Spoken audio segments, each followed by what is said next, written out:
सबसे पहला है आपका यूपीएससी, जिसको सभी जानते हैं आईएएस आईपीएस बनते हैं। अभी इसके आपका रिजल्ट भी निकला है। तो यूपीएससी का जो एग्जाम होता है सिविल सर्विसेज का एग्जाम होता है, सबसे बड़ा एग्जाम है आपका ग्रेजुएशन के बाद। ये इसको क्लियर करने के बाद आईएएस आईपीएस आईएफएस आईआरएस आपको ये सारी पोस्ट मिलेंगी। ठीक है, इसमें आपके जो स्टेजेस होते हैं एग्जाम के वो 3 स्टेज होते हैं। पहले आपको प्री क्वालिफाई करना होगा, फिर जिन बच्चों ने प्री क्वालिफाई किया होगा वो मेंस का पेपर देंगे, फिर जिन बच्चों का आपका मेंस क्वालिफाई होगा वो फिर आपका इंटरव्यू देंगे। ठीक है, और इंटरव्यू में फिर जो आपकी लास्ट में मेरिट बनेगी और वो बच्चे फिर क्या होंगे, आईएएस आईपीएस आईएफएस या आईआरएस चुने जाएंगे। नेक्स्ट है इसके लिए एलिजिबिलिटी क्या चाहिए, तो इसके लिए चाहिए आपको मात्र ग्रेजुएशन, लेकिन जो आपकी एज होनी चाहिए वो एज लिमिट है आपकी 21 से लेकर 32 साल तक। सैलरी इसमें आपकी 56,000 से 2.5 लाख तक जाती है। सिलेबस में क्या क्या पूछा जाता है, इसके सिलेबस में आपके 2 पेपर, जो प्री का पेपर होता है 2 पेपर होते हैं, जीएस का और सीसेट का।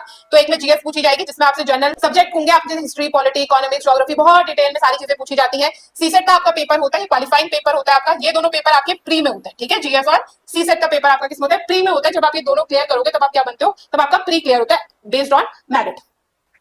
फिर आप मेंस का पेपर दोगे तो वहां आपके ऑप्शनल ऐसे और जो आपके सारे पेपर जो जनरल पेपर होते हैं वो आपसे मेंस में पूछे जाएंगे। तो मेंस का जो पेपर होता है वो सब्जेक्टिव होता है, उसमें आपको लिखना होता है। ठीक है, उसके बाद फिर क्या होता है, आपसे इंटरव्यू आपसे पूछा जाता है। तो ये इसका सिलेबस है।